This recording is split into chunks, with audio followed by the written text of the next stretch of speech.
ये अफसाना साइमा शाह की नज़र है, जिनसे मुकालमा इस अफसाने का मुहर्रिक बना। एक वक्त आता है जब कुछ भी ठीक ठीक याद नहीं रहता, अगरचे कुछ न कुछ हमेशा याद रहता है। और वो वक्त मुझे हमेशा याद रहा जब उसने मुझसे कलाम किया था। ये एक तपते दिन की तपिश भरी शाम थी और मैं उस कहवा खाने में था जहाँ लफ्ज़ साज इकट्ठे होते हैं और ख्वाब देखते हैं।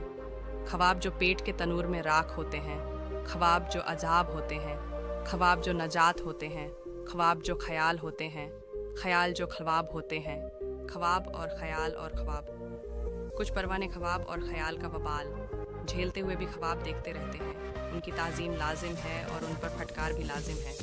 जो ख्वाब अलाप कर औरों के ख्वाब सराब कर देते हैं। ख्वाब फरोशों की मौजूदगी से पैदा हुई नुबूसत दूर करने के लिए मैं बाहर को बढ़ा कि सिगरेट के 2-4 कश ले सकूं। जैसे ही दरवाज़ा खोला तो क्या देखा कि दहलीज पर एक बच्चा पड़ा है। पहली नज़र में गंदगी भरी गट्टा डिगी मालूम थी, मगर वो एक बच्चा था जिसका चेहरा गर्दे ज़माना ने कुछ यूँ सियाह कर दिया था कि सियाही की तरह अलहदा ज़मीन नज़र आती थी। और मुझे यकीन है कि उसका चेहरा अच्छे से साबुन से धोया जाता और उस पर लोशन लगाया जाता तो चमक जाता। और उसके बदन के ऊपरी हिस्से पर जो कपड़ा था वो यकीनन कभी कमीज थी और शलवार के नाम पर भी उसने कुछ लीरे बांध रखे थे। मैं दहलीज से परे खड़ा उसे चंद लम्हे देखता रहा, सिगरेट सुलगाया और देखता रहा। खवा खाने के अंदर रोशनी थी और बाहर अंधेरा था और मैं इस अंधेरे में सोच रहा था कि क्या करूं। उसे हिलाया, नहीं हिला, फिर हिलाया, नहीं हिला। तीसरी बार ज़रा ज़ोर से हिलाया तो उसके मुंह से आवाज़ निकली, मगर उसने जो कहा था वो मैं सुन नहीं सका था। मुझे समझ नहीं आ रही थी कि ये 7-8 साल का बच्चा यहाँ कर क्या रहा है। दहलीज से 2 फुट के फासले पर एक और थडड़ी है, भला उस पर सो जाए आराम से। यूं दरवाज़ा बार बार खुलने से नींद खराब होती होगी।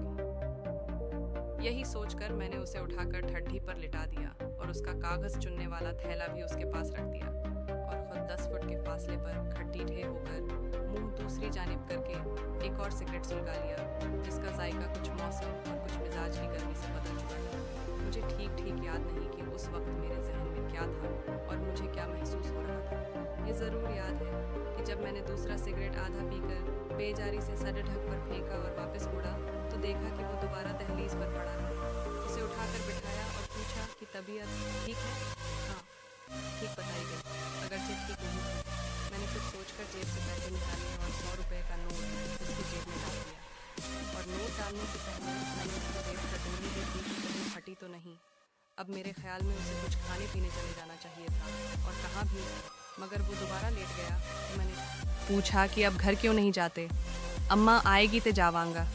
अच्छा, तो एक तरफ होकर सो जाओ, वहाँ उस थडढ़ी पर दरवाज़ा बार बार खुलने से नींद खराब होगी।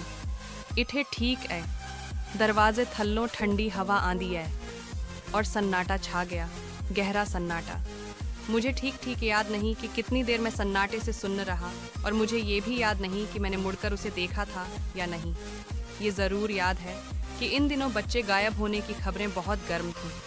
यूं मैंने तलखी की एक तह खुरच कर उसके सामने रख दी जिसने मुझसे कलाम किया था और खामोश हो गया। बड़ी देर खामोश रहा, इतनी देर खामोश रहा कि मेरी खामोशी उसे खलने लगी, जिसका चेहरा मुझे ठीक ठीक याद नहीं और ये भी याद नहीं कि चेहरा देखा भी था या नहीं। उस समय अंधेरा भी खूब था और उसके गिर्द रोशनी भी बहुत खूब थी। अंधेरे और उजाले में मैंने क्या देखा था मुझे ठीक ठीक याद नहीं। जो याद है तो उसकी आवाज़, जिसे बयान करना मेरे लिए मुमकिन नहीं। उसी आवाज़ ने मुझे उकसाया कि मैं कुछ और बात करूं, मगर मैं इसके बाद और क्या बात करता भला। सो मैं खामोश रहा, वो भी तो खामोश रहता है, मगर उस वक्त वो बोला कि मैं बोलूं, कुछ तो बोलूं। तो मैं बोला। ये एक सर्द दोपहर थी, इतनी सर्द कि बयान नहीं की जा सकती, मगर बंदा ए मजदूर को सर्दी क्या और गर्मी क्या, उसे तो पेट का तनूर भरना ही पड़ जाता है। थोड़ा सा चलने फिरने से नाक बहा देने वाली यकबस्ता दोपहर में मुझे मोटरसाइकिल पर काम पर जाना पड़ रहा था। और जब मैं एक वजीर की क़यामगाह को जाने वाली तंग सड़क को मुड़ा और थोड़ा सा आगे बढ़ा तो क्या देखा? न देखता तो अच्छा था, मगर मैंने देखा कि एक छोटा सा बच्चा जिसका नाक से निचला हिस्सा सारे का सारा नंगा और नाक से ऊपर शर्ट, जो शर्ट कम चीथड़ था ज़्यादा, कचरे के छोटे से ढेर के साथ बैठा है और कुछ खा रहा है। और मैं उसे देखते देखते आगे बढ़ गया, मगर कुछ ही दूर जाकर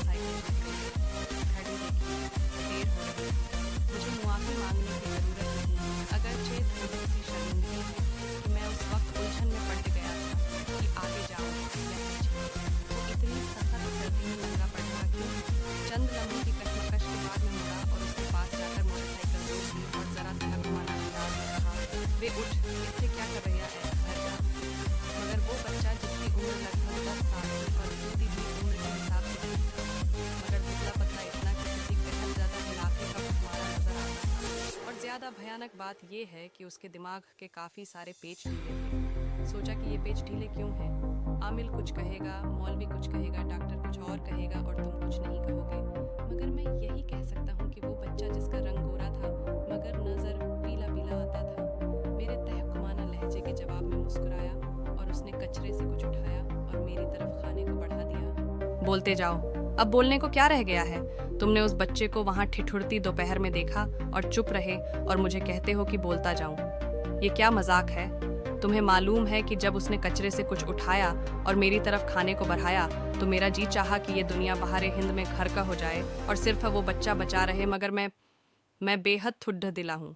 मैंने फिर कुछ पैसे देकर भाग जाना चाहा उस बहाव से जो उसने हाथ बढ़ाकर मेरी तरफ बहाया था, मगर नहीं भाग सका कि इसी असना में एक 13-14 साला लड्डैचका रुका और बच्चे से यूं मुखातिब हुआ जूं जानता हो।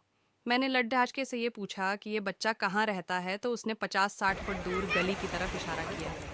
बार बार इसरार पर लड्डैचके ने बच्चे को मेरे पीछे मोटरसाइकिल पर बिठाया और खुद आगे आगे चल पड़ा। आगे क्या हुआ? तुम कहते हो कि तुम जानते हो, तो मान लो कि अब मैं और कुछ नहीं बताऊंगा, क्योंकि मैं जानता हूं कि तुम खामोश रहे। और तुम ये भी जानते हो कि मैं उस बच्चे को कुछ पैसे देकर दरवाजे पर छोड़कर भाग गया था। हाँ, मैं भाग गया था और भागते भागते उस बच्चे के घर से 5 मिनट की पैदल मसाफत पर वजीर के बढ़े से महल के बढ़े से दरवाजे पर थूक गया था और मैं जब तक उस रास्ते से गुजरता रहा उसके दरवाजे पर थूकता रहा। तो इसलिए तुम्हारे अंदर नफरत का काढ़ा उबलता रहता है। मेरी नफरत ही मेरी मोहब्बत है। वो कैसे? तुम जानते हो तो ये सवाल क्यों? समझाने के लिए, नफरत की सिमत दुरुस्त करने के लिए। तो बताओ, क्या बताऊं, क्या दिखाऊं? जो जी चाहे बताओ, जो जी चाहे दिखाओ। अच्छा, फिर मैं तुम्हें अपनी याद के पर्दे पर नक्श कुछ ऐसा दिखाता हूँ कि। और मैंने उसे एक 7 साला बच्ची दिखाई जिसकी खाली आंखों में वो दास्तान भरी हुई थी जो सुनना चाहो तो सुनी न जाए, न सुनना चाहो तो अनसुनी न हो। उसकी उंगलियां टूटी, कलाइयां कटी, जबड़े तद्दखे, होंठ फटे, नाक की हड्डी पिचकी, सीना जख्म जख्म, टांगे मुड़ी तुद्धी, और वो गंदे नाले में बह रही थी। सारी दुनिया बह रही थी। मैंने उसे एक और लाश भी दिखाई जो दिन भर रोधी पर पड्ढी रही, और मैंने उसे बच्ची का बाप भी दिखाया जो अपने परने में अपनी गुड़िया समेटे अस्पताल जा रहा था कि शायद जिंदा हो, मगर वो नहीं थी। मैंने उसे माबद पंखे से झूलता बच्चा भी दिखाया जिसके माँ बाप ने अपने दूसरे बच्चों को बचाने के लिए लोतिये को मुआफ कर दिया था। मैंने उसे दर्सगाह में कुर्बानी के बकरों की तरह कुर्बान किए गए बच्चे भी दिखाए जिनके जनाजों पर खड्डे होकर कुछ लोग अपने क्यूदे बढ़ाने में मसरूफ़ थे। और मैंने उसे और भी बेशुमार लाशें दिखाईं, छोटी छोटी लाशें, छोटे छोटे ताबूत। और मैंने उसे वो आदमी भी दिखाए जिनका इंसानों की नस्ल